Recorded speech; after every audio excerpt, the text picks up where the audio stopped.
leading the charge to make the 2024 Broker Carrier Summit possible, and we are so excited to have their support. In case you haven't heard, TAFS offers much more than freight factoring. It provides a comprehensive support system for trucking companies of all sizes, specializing in fast and efficient invoice factoring with the ability to pay carriers in as little as 1 hour. And TAFS services go well beyond factoring, offering a fuel card that unlocks major fuel discounts, flexible business loans that are designed to cater to the distinct needs of a carrier's operations, a dedicated, responsive client experience team, and much more.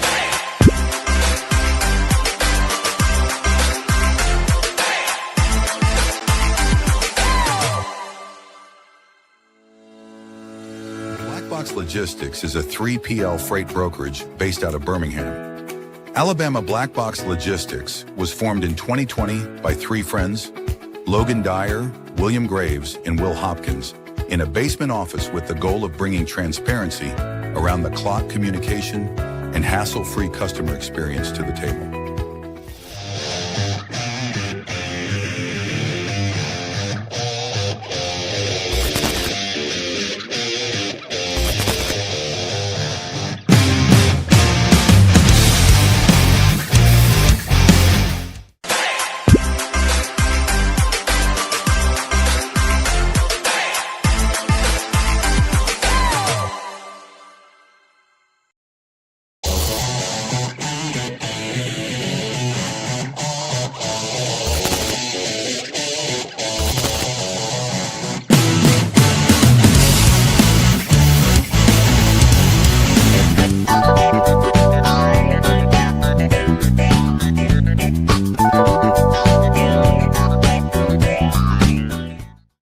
WireB is an AI-powered call automation platform built for freight brokers, designed to screen every inbound call in real time, block spoofing, phishing, and double brokering scams, verify compliance through integrations with FMCSA, Highway, and My Carrier Portal, and automatically connect brokers with qualified, vetted carriers, all before a human ever picks up the phone.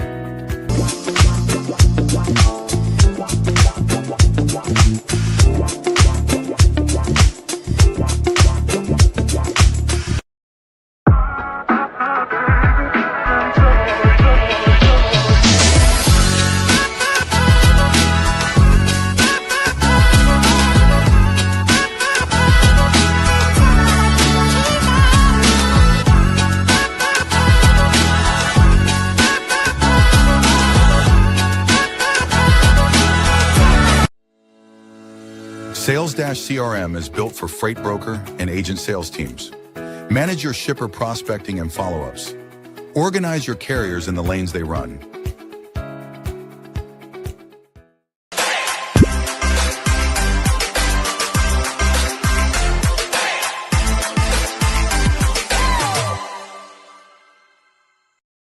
HD Ships is a leading logistics provider specializing in sustainable and tech-driven freight solutions. With hubs in Reno, Phoenix, and London, we deliver comprehensive services, including full truckload, expedited cross-border, and intermodal freight. Leveraging proprietary technology, we offer 24/7 tracking, real-time visibility, and advanced automation to ensure safe, compliant, and efficient transportation. Our commitment to sustainability enables clients to offset emissions through carbon credits, aligning logistics with environmental goals. At HD Ships, we prioritize transparency, reliability, and exceptional customer service, empowering clients to achieve seamless, sustainable logistics solutions worldwide.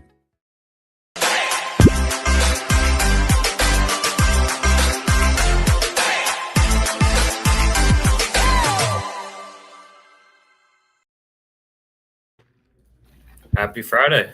Happy Friday. How's it going? Good. It feels weird. We haven't done a Friday show in a while. We used to only do Friday shows, but it's been a while, so it feels a fun way to end the week. Well, man, I feel like whatever day or time that we do the show on, you say something about it feeling weird for it to be that day or time.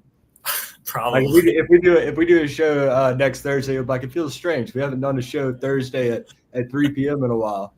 Hey, you know what we never have done though in probably a year? I don't think we've ever done a Monday show in a year. That is true. And also, I don't think that we've ever had a repeat solo guest on, which is happening today as well. Yeah, it's true because we had Ryan and Bill Paul on twice, but I don't think we've had anyone on twice before. Actually, you're right. Yeah, should be a good one. Well, shout out to our. Go ahead. Sorry. No. You're good. Shout out to our sponsors, Black Box Logistics, Will's Company, HG Ships, where I recruit agents for, Sales Dash CRM, the OG sponsor before the podcast even went live, Freight Specific CRM, Will's Brokerage is a customer. We have agents. Will and I have both met Josh and Drew in person, great people. And then brought to you by our banner sponsor, Taft's Top 10 Factoring Company, Kansas City based, great rates, great customer service, and they're open till 12 during the week. We both met Rob and Ryan in person as well. Looking forward to seeing them again this fall. And great company. They've been with us for over a year as well, sponsoring the show. So yeah, they have. And real quick, Matt, this has become a reoccurring issue with Black Box. You keep forgetting to mention that we were recently voted as the People's Choice 3PL, which I think is worth bringing up when we're discussing the sponsors.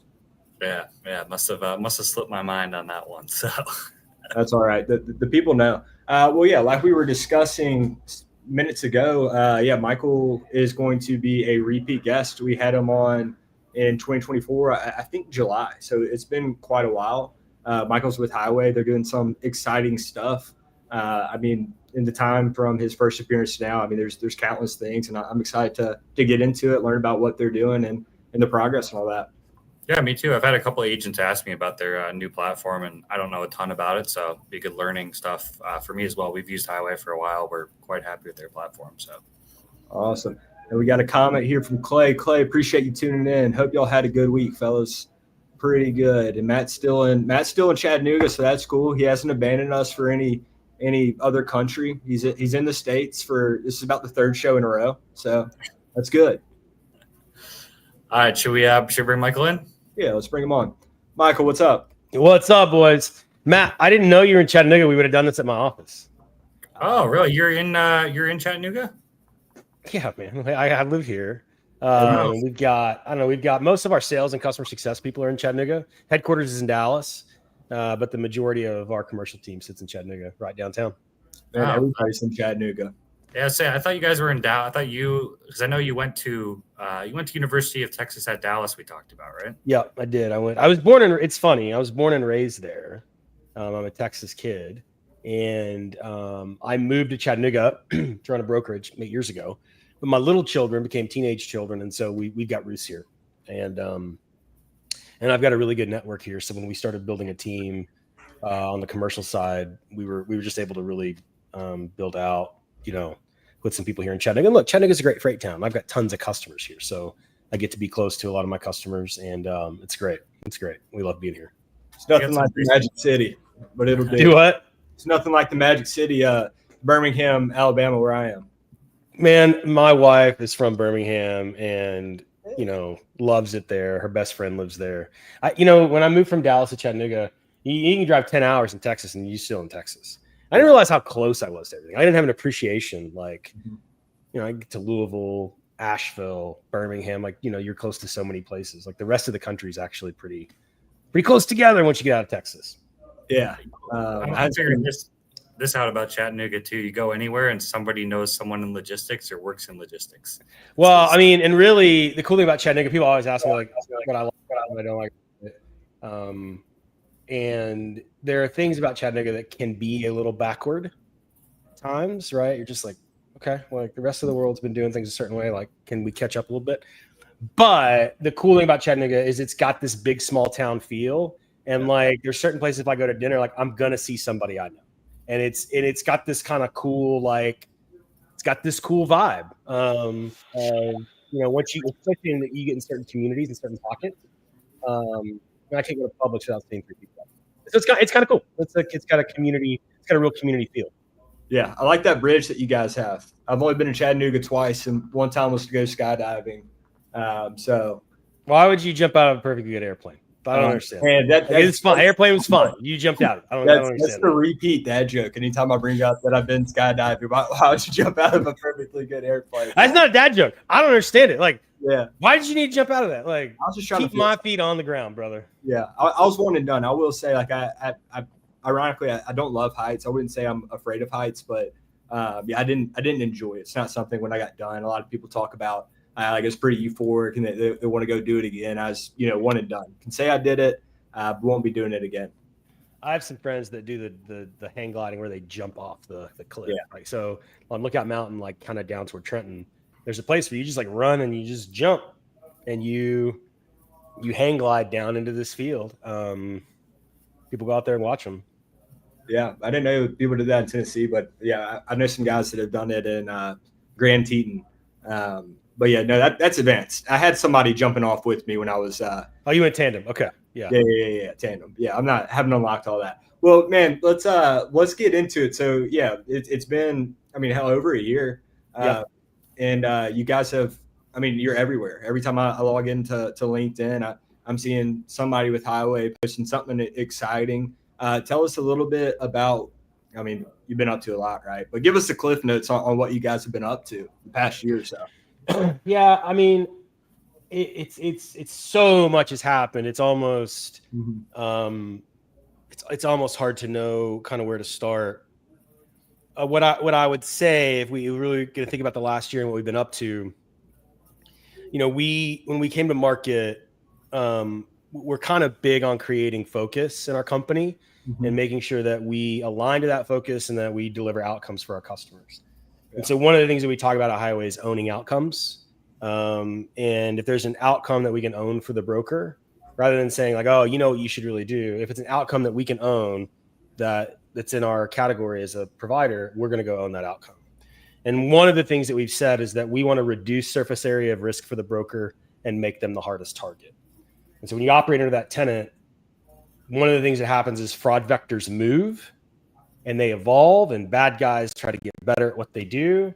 And so really, if you think about the last year, it's been constantly reducing surface area of risk. And what that's really driven us to and is driving the industry toward is load level compliance. And so it's not enough to just protect your network anymore. You've got to protect every single load. And to do that, you have to have visibility.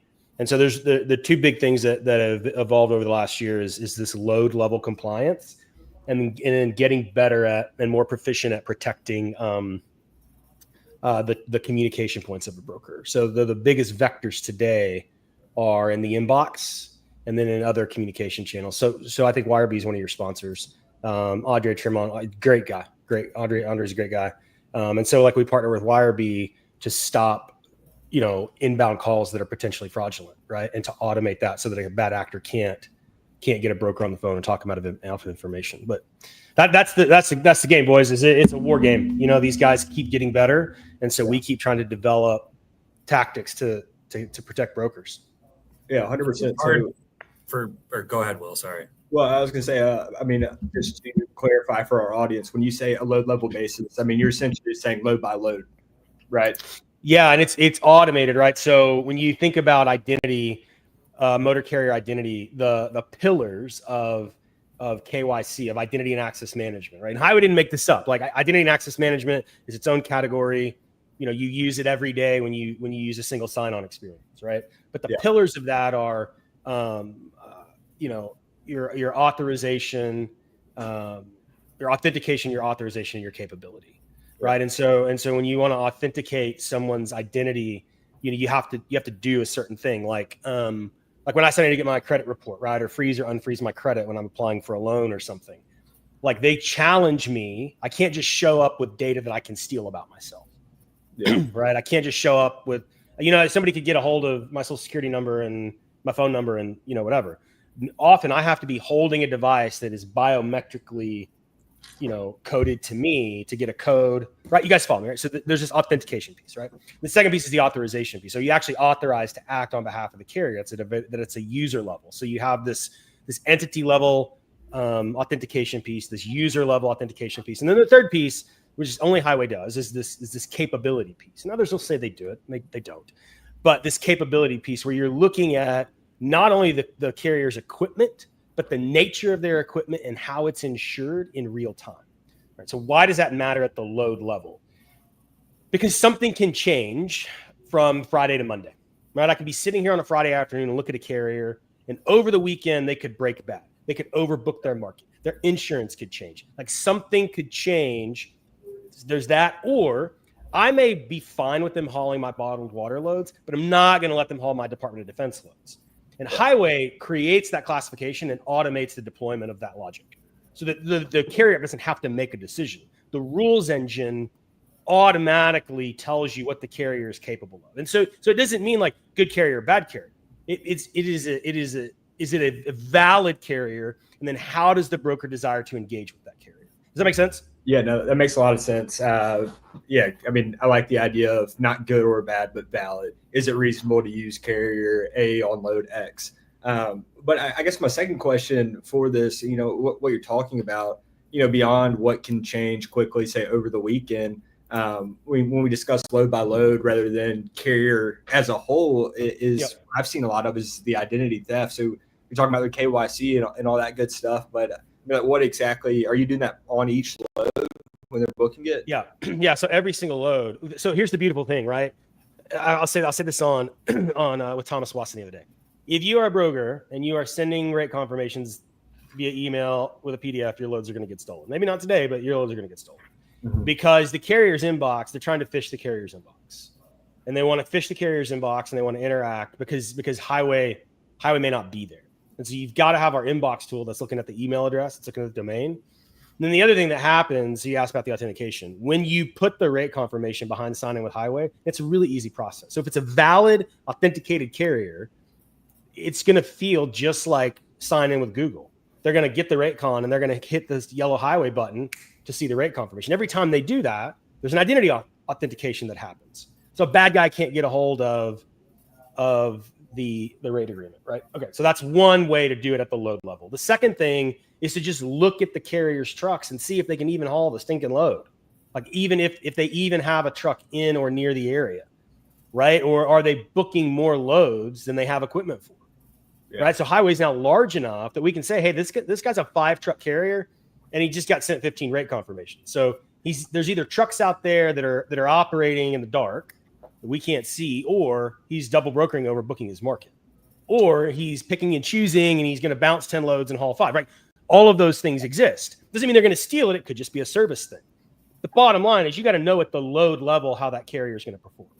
Yeah. So what you're describing with the what I'm interested. Well, I'm interested in a lot of things, but what I want to ask about. So we were talking about, so they have 5 trucks, but they're booking 15 loads. Does that have anything to do with the partnership with Triumph and what they have going on with the quick pay with the carriers? Not really. Those are kind of two different things. So we do have a Triumph partnership called Load Limit where we look backwards. And so we look backwards at a carrier and say, hey, in the last 2 weeks, how many miles does this carrier build for versus how many trucks do they have? And that gives us a backward look. What we're talking about is in real time, a carrier has a connected ELD, and we're not sharing the location of that truck all the time. We're just evaluating it, right? And just saying, hey, look, you got 5 trucks, and here's where they are. They're all in the Southeast. You can't haul a load in Texas because you don't have trucks there. You're a valid carrier. Why are you booking a truck in Texas? Why are you booking a load in Texas? Hey, although Texas is in the SEC now. So, listen, man, I can't with you SEC guys. I can't. Like, I know I have to deal with it now. I have to live here. Enough. The SEC is more than I can handle. Awesome. Well, I want to go back to the Big 12. Yeah, go ahead, Matt. I was going to say a big thing too is the changing of address too. And one thing I always have comes up sometimes with our agents is they're like, well, I've been working with this carrier for 3 years at my previous brokerage, this, and this. And, I think one time you hear about this happens all the time, but they could be a great carrier, but if someone steals their identity, the load's going to be stolen. That gets one of the highest risk for fraud if I'm not mistaken. Yeah, and so one of the things you're describing is not just stolen identity, but the sold MC, where so there's 2 things. I'm a legitimate carrier that still controls my authority, and my identity is stolen. Someone's impersonating me.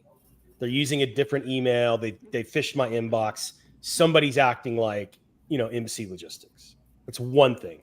And so you have to look at digital patterns to detect that, and they change all the time. That's one thing. That's like true identity theft. And in that case, we're going to put a white flag on the carrier that says, hey, this carrier's been a victim of identity theft. Right. So a guy, I'm so glad I got to know him. He called me the other day out of Arkansas. He's like, look, man, somebody got a hold of so-and-so's inbox. I don't remember. One of his kids, dispatcher, family business. And I'm looking at it. I'm like, yeah, man, I can see the law. Yeah, I can see that this guy's email is behaving differently. And so we disabled that user, right? That one user and said, hey, this carrier's been a victim of identity theft. If you get an email from, it ain't real, right? You proceed with caution. So the carrier's fine. And what ended up happening is like we saved them, God knows how much trouble, because we told them, hey, we think you got fish, because suddenly things have changed, right? That's one aspect. Second aspect, Matt, is I sold my MC number for $5,000 cash in a Waffle House parking lot. Yeah. Right. And what the guy wanted was not my assets, not my equipment, not my customers. He wanted all my logins. And then he told me that as he was changing, the information and updating it to him, that I needed to share all the tokens with him as they got texted. Like, I mean, this is stuff we see all the time, right? Yeah. And in that case, the seller to me is as much of a criminal as the buyer, because he knows exactly what he's doing. And those are two big areas where it's fast and it's real time. Yeah.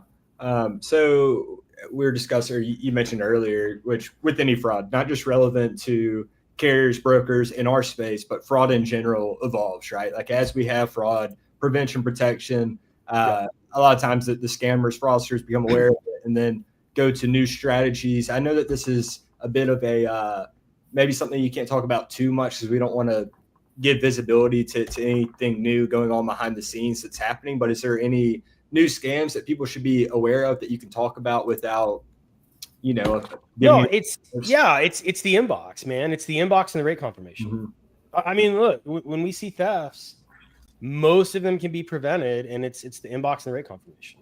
Yeah. Or load lock. Like, I need to be able to look at your loads to tell you that a carrier is breaking bad or overbooking or something's changed.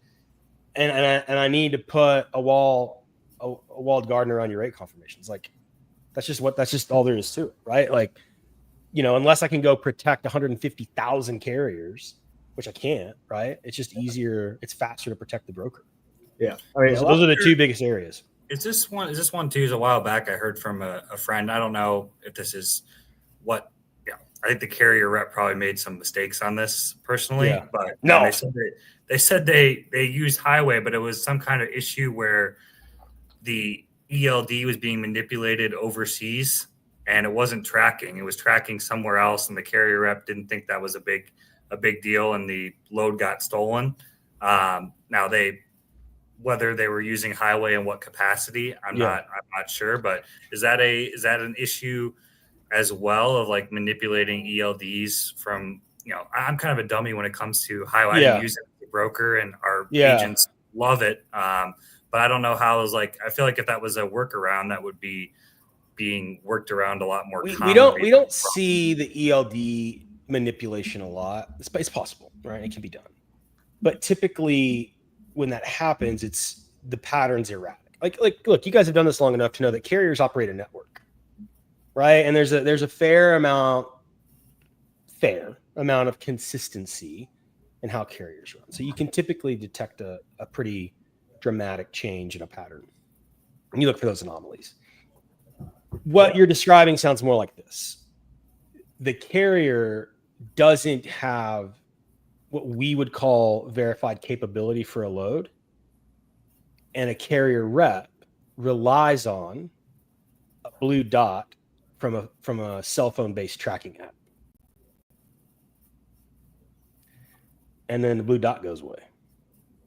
So often, like, we'll get a theft report that's like, so what happens, Matt, is it fails a rule in highway, right? It fails either one of two rules.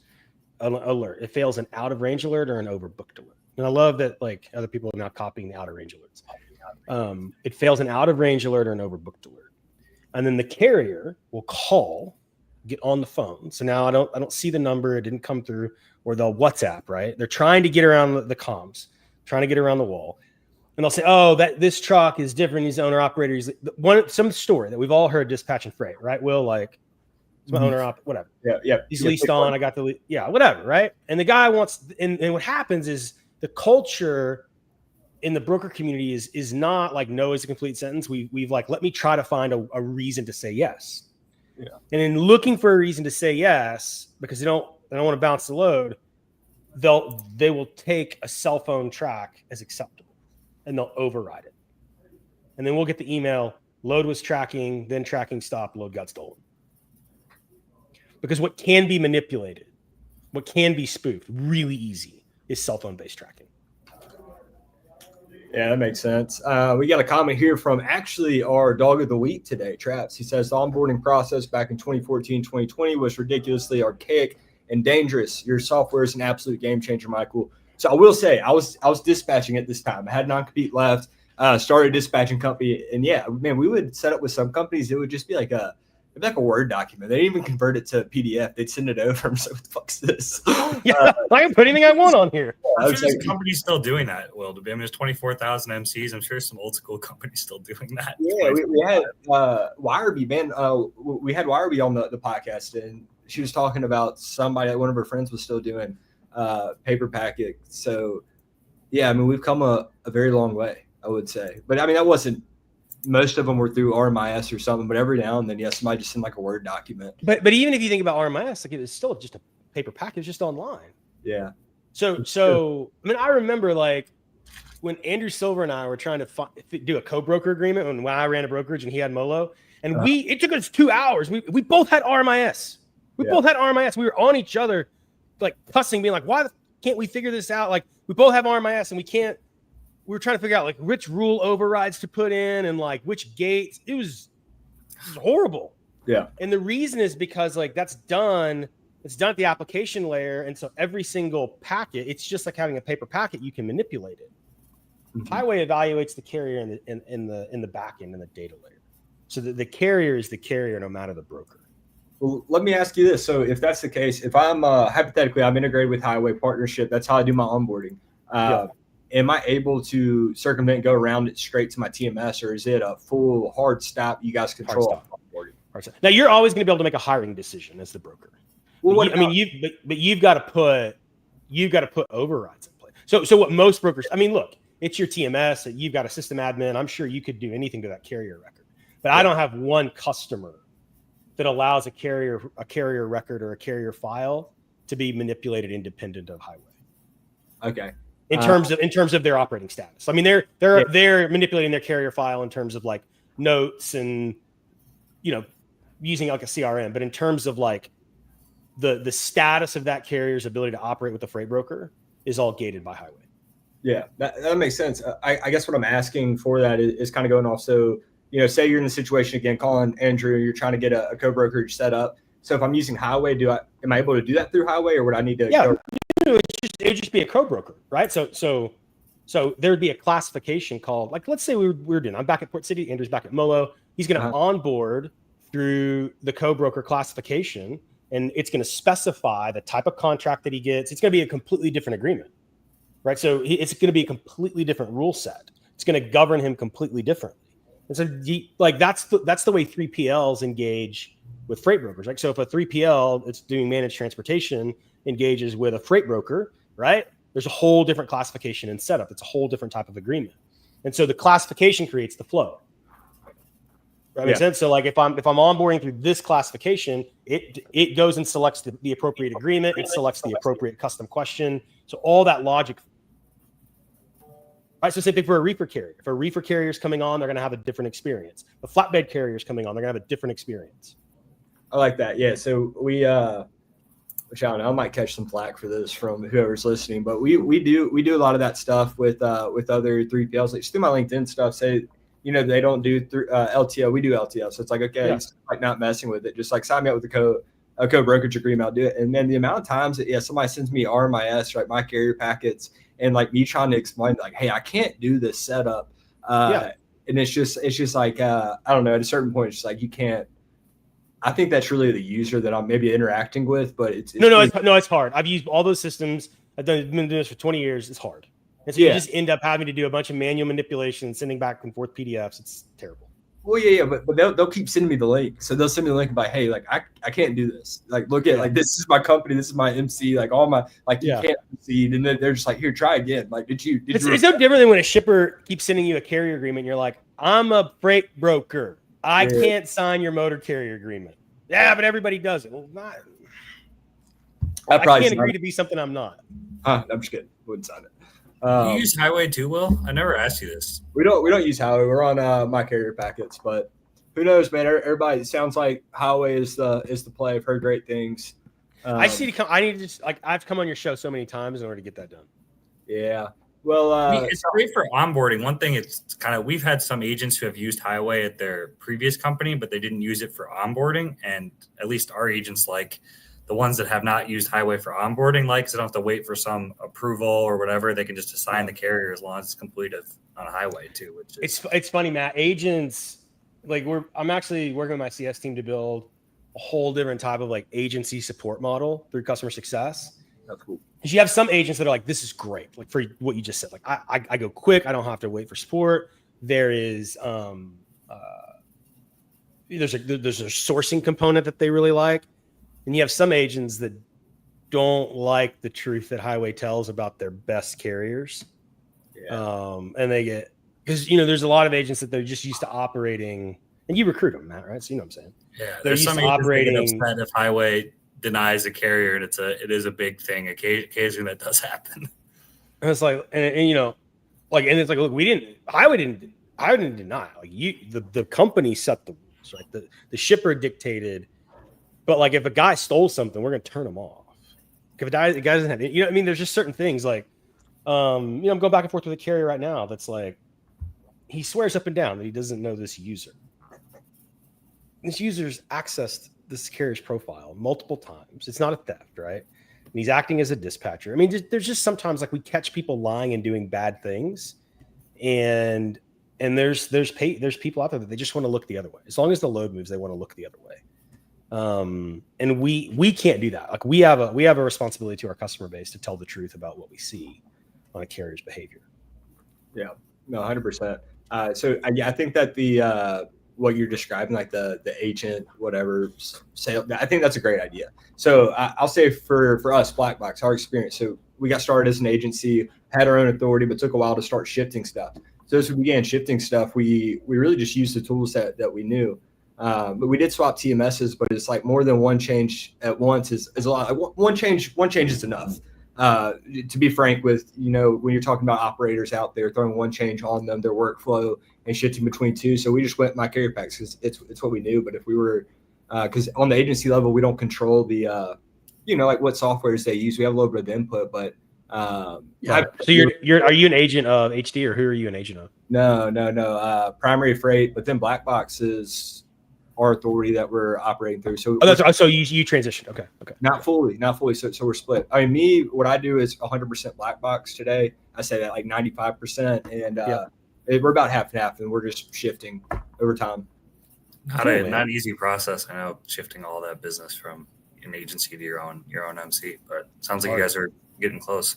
Yeah. I mean, we shifted some big books, and then we onboarded two like decade plus guys that were at Coyote they didn't come from Coyote, but like veterans that have big books of business, straight to Black Box last week. Last minute, company went under, they shifted, and all direct to Black Box, no hiccups. So I mean, it's moving fast. It's just it's one of those things when we started, we're like, yeah, we'll do it, like once we get some money coming. But then post COVID, boom, just scaling sales. It's like, do we really, like want to go back and do all that? So I don't know, long time coming, but just more. It's more than the agency. I don't know if it's for everybody. Agency model is a lot more hands off.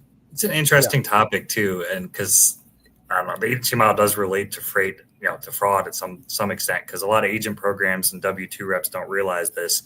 If you get a load stolen at some agent programs, you're on the hook 100% for that.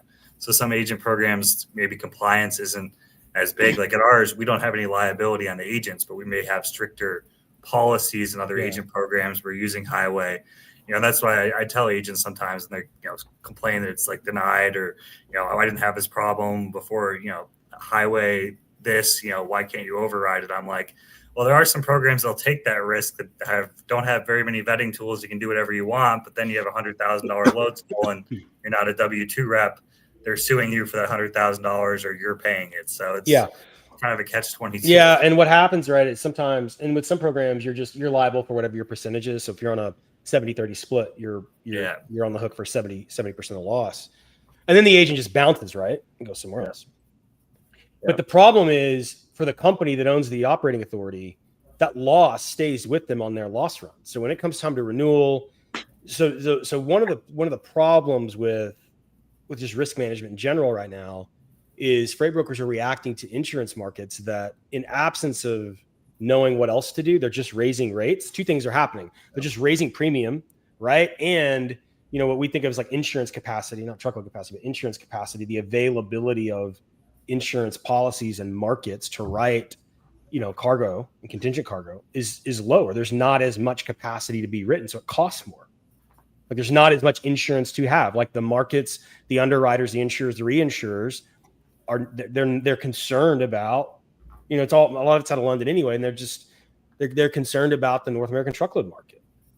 And so you just don't have the ability to take the risks that you used to, because your insurer is going to hammer you whenever renewal comes, if you have a certain amount of losses.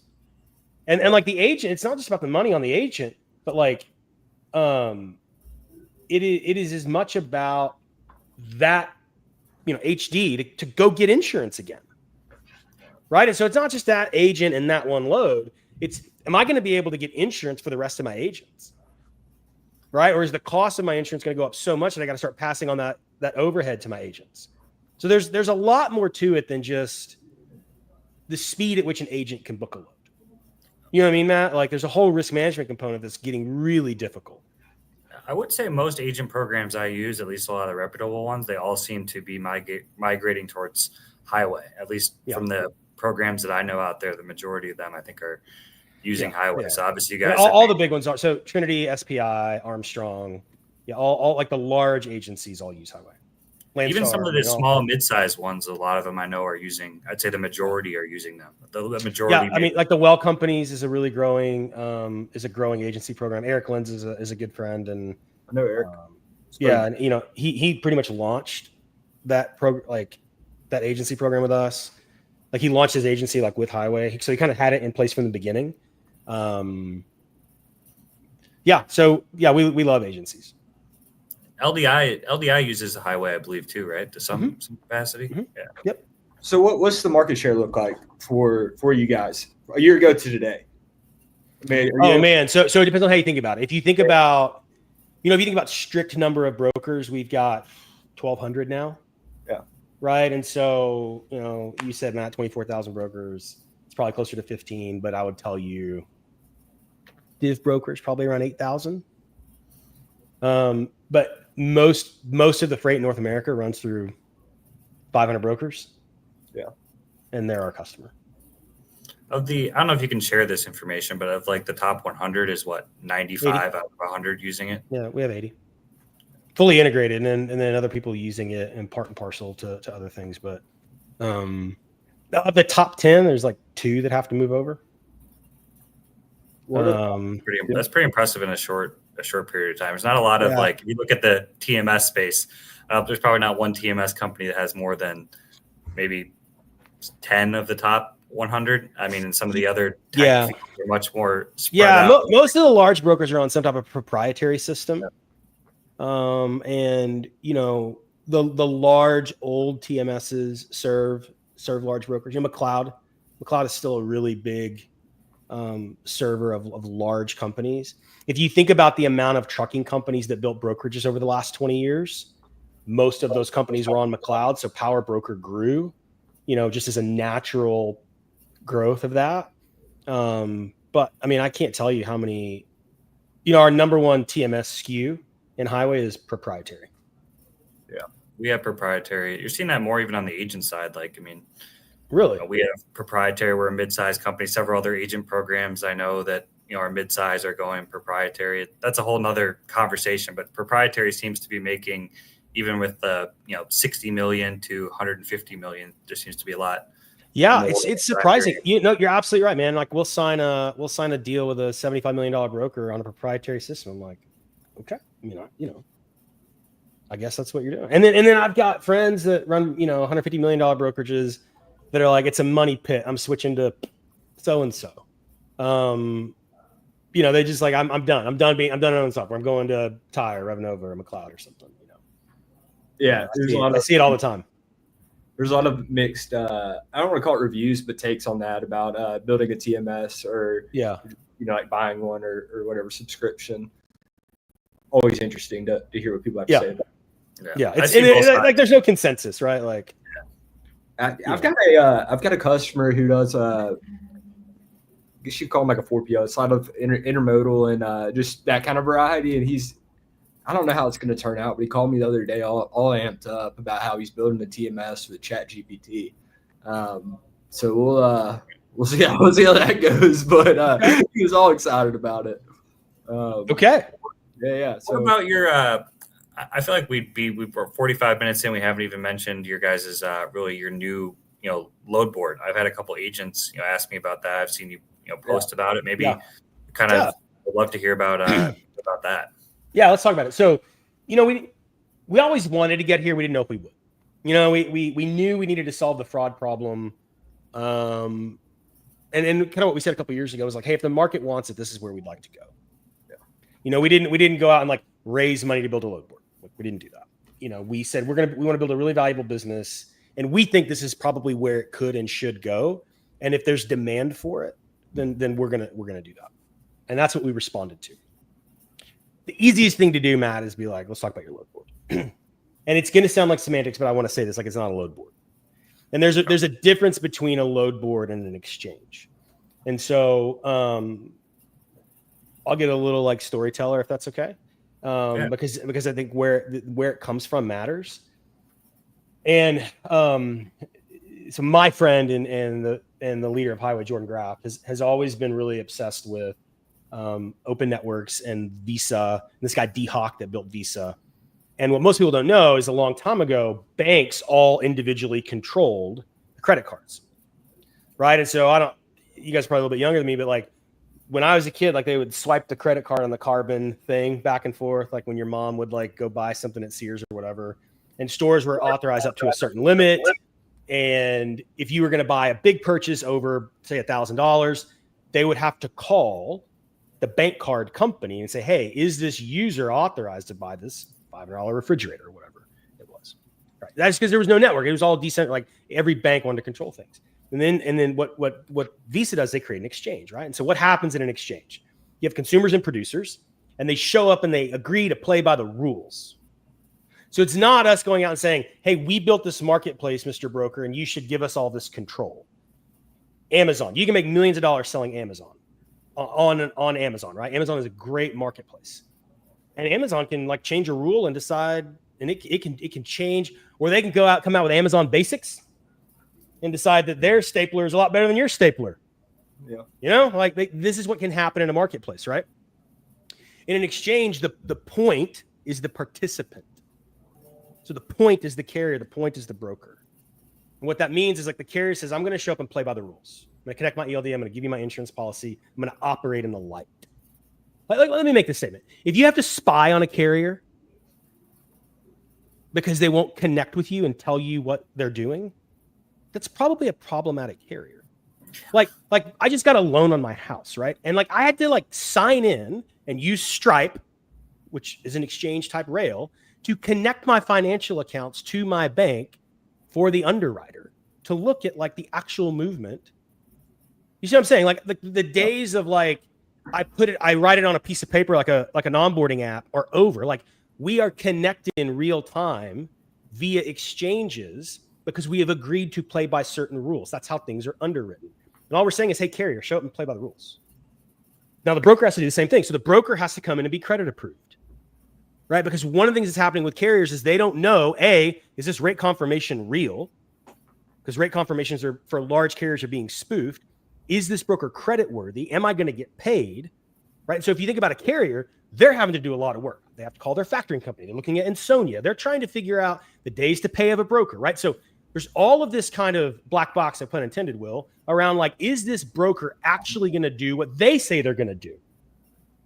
And so in an exchange, like there's certain guarantees that exist. I know this is a real carrier. I know this is a real truck. I know they're telling the truth. They're verifying certain things. I know this is a real broker. I know I'm going to get paid. I know what the rate is. And that takes a lot of friction away. It's very different than a marketplace or a place where you can post something and kind of fish.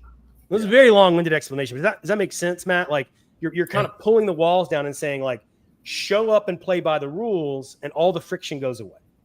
Yeah, that's big for carriers too. I mean, it's not really like talked about, I feel like, as much, but there's a lot of like probably the number one or number two reason people become agents I talk to. A lot of it is their brokerage is struggling to pay carriers. And that's, a big problem for carriers out there, especially as this market's kind of still been down. And it sounds like it's a great platform for carriers as well. It is. And here's why, because you exchanges create conforming transactions. That's what exchanges do, right? Marketplaces, they create these bid offers and they extract rents essentially. Like if you just go look at the model of the marketplace, the model is rent extraction. There's nothing wrong with the model. Go build that if you want to. But it's rent extraction. It's I'm gonna control it. I'm gonna invoice. I'm gonna do all these things, and you're gonna pay me. I'm gonna extract a rent for the space you take up on my marketplace. Yeah. What an exchange is, it creates a conforming transaction. Okay, so you're talking about carriers. And why is it big for carriers? Because if a carrier does what they're supposed to do and a broker does what they're supposed to do, it creates a conforming transaction. And then you can introduce somebody with a bank charter and a factoring business and a payments business like Triumph, and you can pay carriers really quickly in a conforming transaction, maybe instantly in a digital wallet, things like that. And so what does that mean? If I'm a carrier, like I know that I can get an advance when this load picks up. I know that when it delivers, that it's going to break a geofence, and they're going to look at my ELD and they're going to know that it's insured, and Triumph's going to pay me, and it's going to go right in my load pay wallet. Like, you see what I'm saying? Like, so now if I'm a carrier, I don't have to do all of this mental gymnastics around, okay, I see the rate on the load, but what am I going to have to do to even get paid? Right. And I don't have to go through 70 quick pay programs, right? You see what I'm saying? Like if you're a carrier, there's still a ton of noise to manage just to get paid. And what we're saying is if it's a conforming transaction, the carrier should be paid immediately. I think it's a great partnership. So, I mean, I would assume Triumph was leveraging that quick pay with the brokers for the carriers, right? Mm-hmm. So, yeah, I've spoken with them about that. That's great. And then Highway, yeah, it makes sense. So you guys aren't charging. So there's no like subscription fee, right? It's just Highway, Triumph. You're basically with. Yeah. So the broker pays a subscription. Okay. They just pay for access, right? They pay for access. Mm-hmm. Just like they would on any other service. The carrier, the small carrier today, it's like if you're a small carrier, it's free. It's completely free because like you're showing up and doing a lot, right? And so, there's a lot of platforms out there that want to monetize the carrier, and we're like, man, stop! Everybody's trying to get in the carrier's pocket. Like stop. Like they need to be able to operate. That's a smart move, I think, too. Just real quickly, Will, because I would think to get carriers on the platform, I mean, it's going to be easier to sell to brokers the more carriers you have on the platform. And like you hear these new, load boards all the time, but why would carriers like go pay for a new load board that they haven't seen that it works? So, I mean, Well, are they, so the carriers, if they get free access, do they have to take the Triumph Quick Pay? No, they don't. They don't have to do anything. Okay. Right? They don't have to take quick pay. But why wouldn't you? Yeah.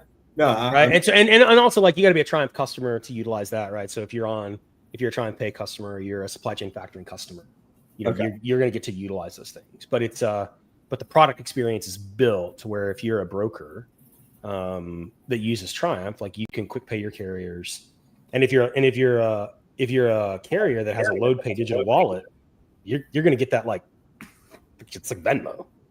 Yeah. No, like the load pay is a digital wallet. Like the carrier can use that wallet just like any other digital wallet on your phone. It's really amazing.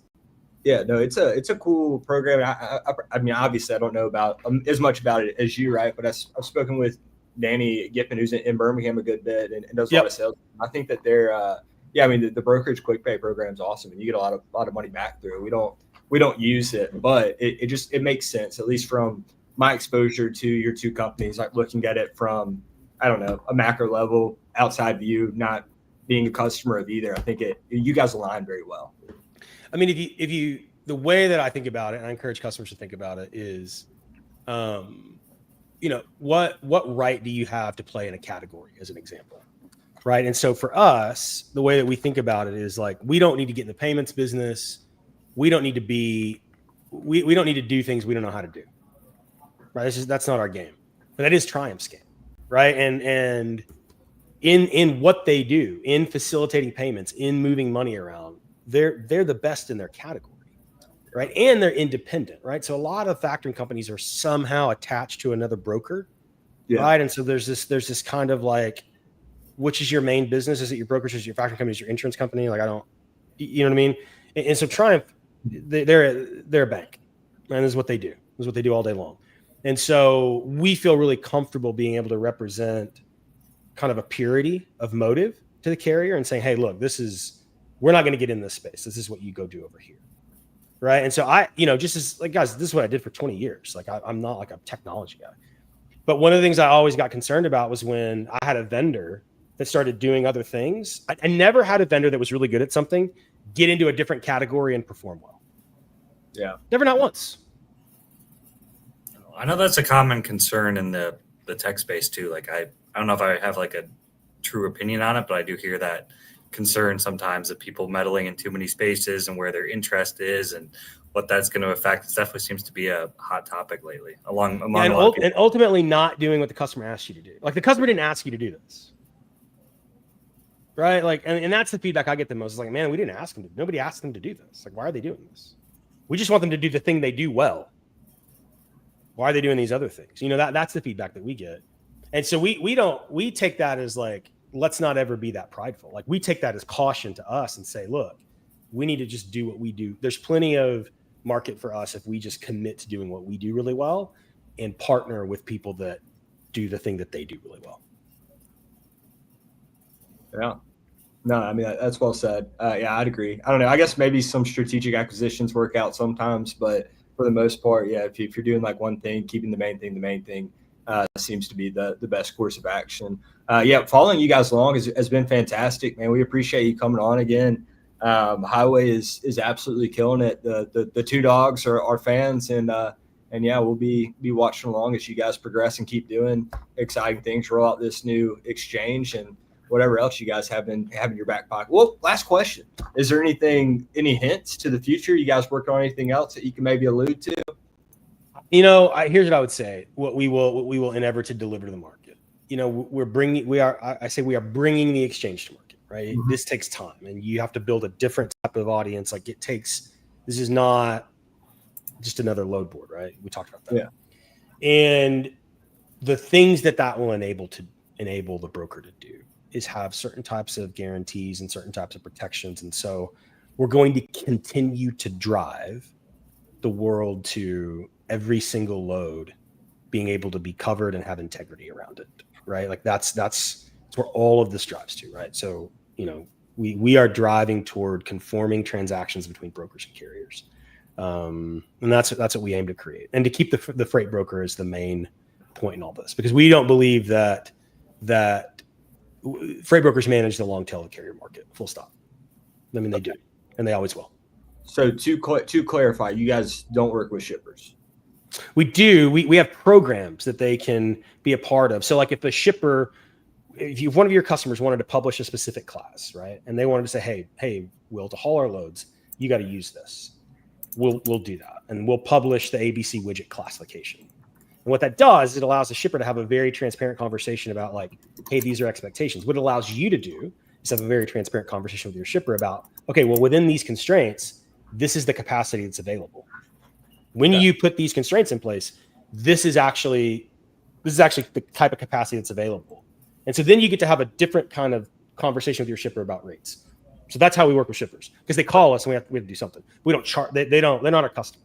The freight broker's the customer. So you work with the shipper, but the broker's not cut out when you work with the shipper. No, it's like, hey, you got to bring a broker with you, and we'll help you. Like, you can't. Right. You got to bring. Okay, you got to bring a broker with you. Like, hey, I'll help you. You got to. That makes sense. Like ball corporations in my inbox here. Yeah, you got to bring me a broker, and I'll help you. The cans, aluminum cans. Yeah. I think that was him. I don't know, but some shippers in my inbox, and I was like, look, I don't have anything to sell you. You got to bring a broker. Yeah. And so like you see what I'm saying? Like so what we're attempting to do is advocate for the freight broker. Yeah. Well, yeah. If any approach you and they don't have a broker with them and they need to bring a broker, feel free to CC me in Hopkins@shipblbx.com. Yeah. I can tell. You're not even a Highway customer. And what I'll do is I'll CC Reed Clements at highway.com so you can actually buy Highway, and I can do that for you. Yeah. I play golf with Reed actually. I know, like you're like the best friend of Highway that doesn't buy Highway. Like I look like a total ass right now. No. Hey, great things take time, So who knows what the future holds? I mean, I'm definitely interested. We'll see. There's a lot of moving parts, but yeah, no. Thanks again for coming on. It was a pleasure as always. I guess we're gonna start making this an annual thing. Have you on 2026 and get that? Let's do it, man. You guys take it on. Yeah, we're taking on the world, baby. This has been fun. It's not a bad way to spend a Friday afternoon. Yeah, man. Somebody's got to do it. Well, awesome. Good luck with Ole Miss tomorrow. I'm hoping the Longhorn. I'm hoping Arch doesn't just. I don't want to talk about it. He'll bounce back.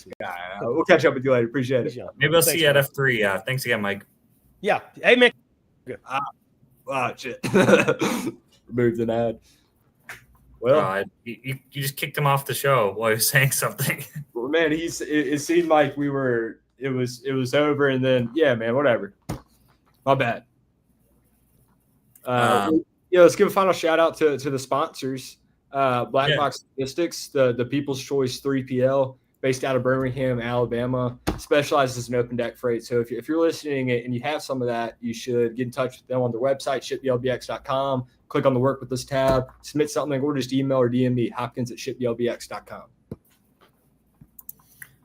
Sounds good. Well, shout out.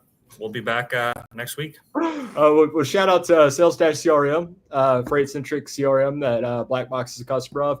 And then we've got our banner sponsor, TAFS, Top 10 Factoring Company out of Missouri. Great guys. Lots of good educational content on their website. But, yes, we'll be back at it next week.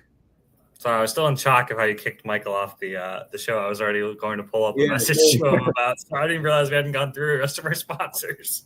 All right, man. Well, hey, we'll catch up with you later. Don't go to any countries. We'll be back in the States streaming next week. Sounds good. Talk soon.